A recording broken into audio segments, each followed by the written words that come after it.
Assalamualaikum warahmatullahi wabarakatuh. Welcome back to my YouTube channel. Berjumpa lagi dengan saya Sinta Bella, tentunya masih di channel Sinta Bella. Guys, untuk video kali ini aku ingin memenuhi rekomendasi dari salah satu sahabat story WA untuk mereview film Perempuan Berkalung Sorban. Nah, awalnya film ini ketika aku searching di YouTube ya, film-film Indonesia, dia juga sering muncul, tapi nggak pernah sekalipun aku berkeinginan untuk nonton film ini karena dari tampilan thumbnailnya itu sudah kelihatan kalau kualitas filmnya itu nggak bagus, maksudnya warnanya tuh nggak cerah gitu loh guys. Nggak tahu ya aku film ini diproduksi di tahun berapa. Nah, ketika ada permintaan seperti ini ya otomatis mungkin aku langsung berpikiran mungkin film ini ada relasinya atau senada dengan konten-konten yang telah aku bahas selama ini, yaitu bagaimana relasi perempuan dan laki-laki dalam lingkup sosial begitu. Akhirnya ya udah aku lihat dan durasinya itu cukup lumayan panjang. Itu juga yang membuat aku tidak tidak sekalipun tergerak untuk melihat film ini sebelum ada rekomendasi ini. Nah, itu pun rekomendasi ini datang sudah lama sekali guys, tapi aku baru sempat buat lihat filmnya. Aku lihat filmnya sekitar semingguan kemarin dan baru sempat review juga di video YouTube channel. Semoga nanti masih relate ya apa yang aku omongkan dengan isi film itu gitu. Oke, aku ini dulu ya jelaskan dulu bagaimana alur cerita dari film ini. Film ini menceritakan sebuah perjuangan seorang muslimah gitu, anak dari seorang kiai yaitu bernama Anissa. Nah, sejak kecil Anissa ini hidup di lingkungan pesantren yang memang ketara sekali budaya patriarkinya itu masih melekat. Tahu sendiri bahwa dalam posisi budaya patriarki itu laki-laki memiliki peran penting atau mendominasi gitu. Begitu juga yang terjadi dalam lingkungan pesantren ini, di mana segala fatwa, segala da'u atau segala omongan laki-laki itulah yang benar begitu. Begitupun bagaimana mereka menyampaikan tentang nilai-nilai atau ilmu agama gitu. Nah, Anissa ini hidup dalam lingkup budaya patriarki yang begitu kental itu. Dia memiliki dua saudara laki-laki. Nah, sejak kecil perlakuan yang diberikan kepada Anissa dan saudara laki-lakinya sudah beda. Anissa ini mulai sejak kecil juga berani menyampaikan pendapat, berani menyampaikan apa yang dia inginkan gitu. Ketika saudara laki-lakinya boleh latihan naik kuda, Anissa tidak diperbolehkan, tapi dia menuntut kepada sang bapak atau sang abah untuk bisa ikut latihan juga. Tapi ternyata dia malah mendapat kekerasan, bukan kekerasan sih, pembelajaran yang diberikan kepada anak ini kepada Anissa, tapi melalui nada keras gitu, atau dipukulin, disiram air gitu di dalam kamar mandi gitu. Itu yang pertama. Kemudian yang kedua, ada sebuah kejadian di mana Anissa itu mendapat kesempatan atau memperoleh voting terbanyak pemilihan ketua kelas. Tetapi karena dia seorang perempuan sama Pak gurunya begitu saja diserahkan kepada rivalnya yang laki-laki, meskipun nilai dia lebih sedikit atau voting dia lebih sedikit. Nah, di situ Anissa merasa adanya ketidakadilan sehingga dia pulang dari sekolah nangis terbirit-birit dan marah-marah gitu.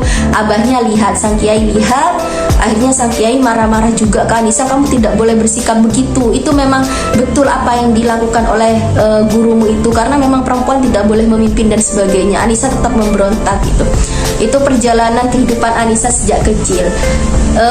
Dia ketemu dengan seorang laki-laki yang mendukung keinginan dia, mendukung perbuatan dia, mendukung cita-cita dia, di mana seorang perempuan itu juga perlu berpendidikan, perlu menyampaikan keinginan gitu.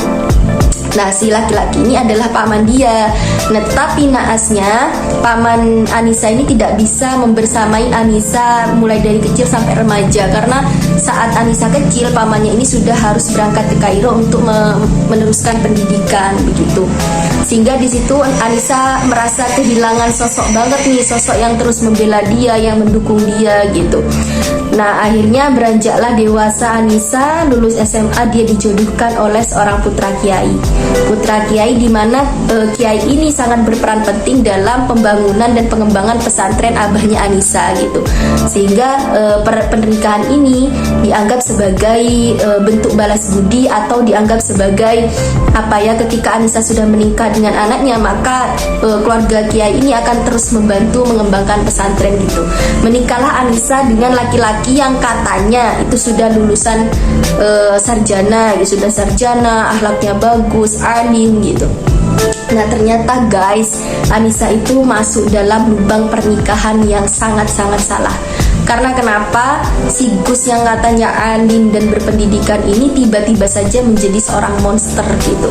Maaf saja, dia adalah penjahat seks kalau boleh aku bilang. Karena kenapa? Dia juga nge-seks di luar pernikahan itu gitu, sampai menghamili seorang perempuan gitu guys. Yang kedua, dia sangat tidak berakhlak dalam hubungan rumah tangga, itu sangat-sangat tidak berakhlak, dimana ketika dia menginginkan berhubungan, dia memaksa Anissa meskipun Anissa tidak mau gitu. Terus yang selanjutnya, Anissa sudah berperan sebagai istri yang solihah menurut versi budaya patriarki, di mana dia memasak, menyiapin baju suami, ngurusin rumah dan semacamnya, belanja dan semacamnya. Tapi suami hanya keluar, habis itu pulang marah-marah dan minta dilayani untuk itu hubungan seks. Pokok keras sekali sudah, sampai Anissa itu beranggapan dalam hubungan seks pernikahan itu dia diperkosa gitu.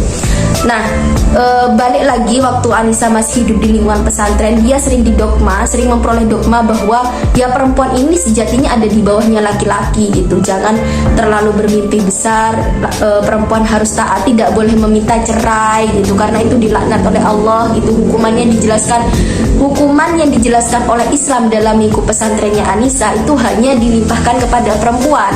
Jadi ketika perempuan yang membangkang, maka semua hukuman itu dilimpahkan ke perempuan gitu. Lalu Anissa membantah dalam kelasnya kepada si ustadz, apa hukumnya? Anissa tanya begini, apa hukumnya bagi seorang suami yang meminta cerai? Apa hukumnya bagi suami yang tidak mau melayani istri? Jadi terus dikejar kayak gitu pertanyaan, tapi respon yang disampaikan oleh sang ustadz, Anissa kamu tidak boleh seperti itu, intinya laki-laki itu dimuliakan oleh Islam dan semacamnya gitu. Wah, nanti kita bahas lah value apa sih sebenarnya yang disampaikan oleh film ini. Sebelum kita ke ceritanya dulu ya. Nah, ketika Anissa menikah dengan Gus yang katanya alim ini, setelah dia mengalami banyak cobaan dalam rumah tangganya, lalu si Gus ini kemudian ternyata menghamili perempuan lain. Datang si perempuan ini ke rumah Anissa minta pertanggungjawaban si Gus. Ya gitulah, keluarga si Gus ini juga, si Laura ini juga patriarkis banget, dimana ketika ada ada seorang perempuan yang ingin dinikahi oleh Gus karena sudah dihamili, sang abah bilang memang Islam memperbolehkan kok laki-laki menikah lebih dari satu. Ya akhirnya nikahlah dia dengan perempuan yang sudah hamil. Permasalahannya bukan pada Islam memperbolehkan laki-laki menikah lebih dari satu, bukan di situ permasalahannya, tetapi pada konsensus, kesepakatan, komunikasi antara suami dengan istri. Tentu saja bahwa hubungan si Gus ini dengan perempuan lain itu tanpa sepengetahuan Anissa gitu, dan begitupun pernikahan mereka berdua setelah si perempuan hamil itu tanpa kesepakatan si Anissa. Bahkan Anissa memperbolehkan dia menikah, tapi dia meminta untuk bercerai gitu. Suaminya menikah tapi si Anissa minta bercerai gitu, tapi itu tidak dikabulkan karena itu dianggap dilaknat Allah dan semacamnya gitu. Akhirnya Anissa bertahan dalam hubungan keluarga yang toksik itu, sampai akhirnya dia mulai berani berontak dan pengen keluar dari keluarga itu ketika si paman ini pulang dari Kairo minta ditemui. Anissa minta ditemui, berbicaralah mereka berdua di sebuah kandang sapi gitu ya. Terus habis itu mereka digerebek oleh masyarakat dan juga suaminya Anissa, dituduhlah mereka selingkuh dan berzina. Akhirnya dipukulin, mereka berdua dipukulin atau dirajam, tapi nggak jadi dirajam karena persyaratan rajam itu adalah yang boleh melempar batu mereka yang tidak pernah berbuat dosa gitu. Jadi semuanya tidak berani melempar batu. Akhirnya si Anissa ini lepas dari hubungan pernikahan itu karena dia ditalak saat itu juga, saat dituduh berzina. Nah, Anissa akhirnya berangkat ke Jogja untuk melanjutkan pendidikan tinggi. Nah, pamannya ini ternyata juga ke Jogja, ngajar di Jogja begitu guys. Ketemulah lagi mereka berdua di sini. Ketika si paman minta Anissa buat menjadi istrinya, masih banyak perjuangan yang dilakukan oleh si paman karena Anissa sudah trauma dengan penantiannya dia yang tidak berbalas apa-apa kepada dari si pamannya gitu. Tapi pamannya tidak putus asa, akhirnya Anissa menerima, mereka menikah. Dapat Anissa hamil. Waktu Anissa hamil, Anissa pulang kembali ke pesantrennya, ke pesantren abahnya. Nah, di situ abahnya sudah wafat nih. Abahnya wafat ketika Anissa ketahuan berzina gitu. Itu entah mengalami serangan jantung atau apa ya. Lah, itu Anissa waktu hamil kembali ke pesantren dan dia di situ mulai melancarkan atau mulai mengimplementasikan apa yang menjadi cita-citanya terhadap pesantren itu. Sebuah situasi di mana perempuan itu berhak untuk memperoleh pendidikan selain yang ada di pesantren, artinya ilmu-ilmu agama, tapi juga mereka berhak memperoleh ilmu-ilmu umum gitu. Sehingga Anissa juga selalu memberikan statementnya, pandangannya bahwa perempuan ini berhak lebih manusiawi gitu, berhak untuk berpendidikan lebih dari laki-laki itu berhak gitu. Nah, akhirnya Anissa mulai memberikan buku-buku formal, buku-buku umum di pesantren itu, tapi beberapa kali tidak diperbolehkan oleh sang kakak. Akhirnya Anissa minta kembali nih ke Jogja kepada suaminya itu, saya mau kembali ke Jogja, saya tidak tahan hidup di sini, sampai kapanpun saya tidak akan bisa merubah. Akhirnya Anissa, tapi suami selalu bilang, saya akan selalu membersamai kamu untuk bisa merubah ini semua, tapi kamu harus sabar dan berhati-hati gitu. Perubahan itu tidak diperoleh dengan cepat, Anissa begitu. Akhirnya ketika si pamannya atau suaminya ini membeli tiket, dia kecelakaan dan meninggal guys. Ini juga situasi terburuk lagi dalam hidup Anissa. Jadi Anissa dalam perjuangan dan pengabdiannya kepada cita-cita perempuan, kemanusiaan perempuan itu tidak hanya dicoba dikasih ujian sekali dua kali, tapi beberapa kali, dan itu memang kalau diukur di otak manusia itu bakal tidak sampai bahwa Anissa itu bisa melewati ini semua begitu. Nah, akhirnya di endingnya Anissa bisa menciptakan sebuah situasi yang memanusiakan perempuan boleh membaca buku selain kitab-kitab yang kitab-kitab klasik yang salah diterjemahkan oleh orang yang salah, kitab klasik yang diterjemahkan oleh orang yang salah gitu, sehingga di situ membuat posisi perempuan itu selalu di bawah begitu. Akhirnya dihadirkan buku-buku umum. Sebenarnya kitab-kitab klasik dan juga ajaran agama Islam itu tidak sediskriminatif itu kepada perempuan. Semuanya itu tergantung pada yang menginterpretasikan. Kalau yang menginterpretasikan itu memiliki masalah terhadap perempuan secara personal, atau dia memang sudah ada stigma nih dalam pikirannya sejak lahir bahwa perempuan itu di bawah, maka dia akan memilih terjemahan atau ajaran-ajaran Islam yang itu mendiskreditkan perempuan tanpa merelasikan atau mengkomunikasikan hukum atau nilai itu dengan realitas yang ada hari ini gitu. Dan itu yang mendukung konsep seperti itu tidak hanya seorang laki-laki, tapi juga ustadzah yang ada di situ gitu. Gitulah guys perjuangan Anissa. Ada beberapa value atau nilai yang ingin disampaikan dalam film ini. Yang pertama gitu, yang saya katakan tadi, bahwa nilai-nilai Islam itu tidak ada yang mendiskriminasi perempuan. Nilai-nilai Islam tidak ada yang tidak memanusiakan perempuan. Yang salah itu adalah yang menerjemahkan gitu, yang menerjemahkan. Kadang mereka juga ada hubungan tidak baik dengan perempuan secara personal, sehingga dia memilih ayat-ayat yang itu mungkin secara arti atau tafsirnya itu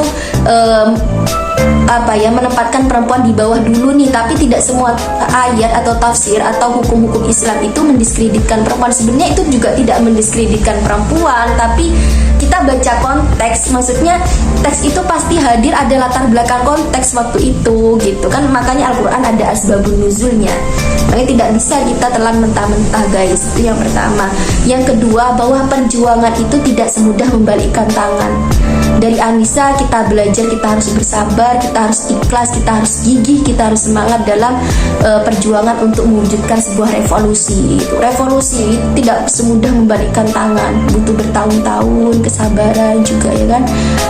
Sebenarnya film Perempuan Berkalung Sorban ini hampir sama sih dengan ceritanya Syekhor Rahma El Yunusia begitu ya, yang jatuh bangun dalam memperjuangkan hak-hak perempuan untuk memperoleh pendidikan dan hak-hak perempuan untuk menjadi manusia gitu. Keren sekali. Dan dari Anissa kita juga belajar bahwa perubahan itu tidak diperoleh dengan diam gitu. Perubahan itu diperoleh dengan berkata, ngomong, berpendapat, dan juga melakukan apa yang ingin kalian rubah. Setidaknya memulai dari diri sendiri dulu. Karena lingkungan itu, lingkungan sosial kita itu butuh bukti guys, tidak hanya bacot. Itu yang ketiga. Terus yang selanjutnya, kita harus percaya bahwa di balik semua ujian dan cobaan dari Tuhan itu pasti ada hikmah, ada surprise yang ingin Tuhan berikan kepada kita. Kita hanya perlu bersabar, terus bangkit ketika terjatuh gitu. Yang selanjutnya, bahwa budaya patriarkis itu sama sekali tidak memanusiakan perempuan. Budaya matriarkis itu sama sekali tidak memanusiakan laki-laki.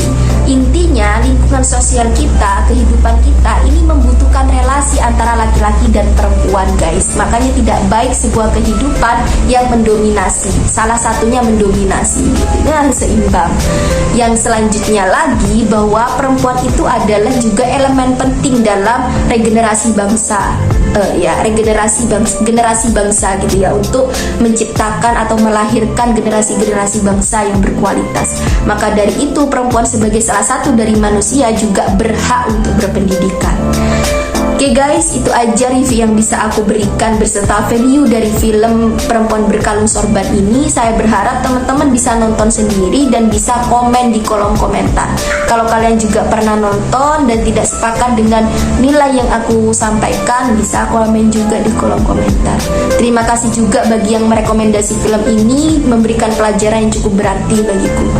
Terima kasih banyak. Jangan lupa like, comment, subscribe, and share ya guys. Bye bye. Assalamualaikum warahmatullahi wabarakatuh.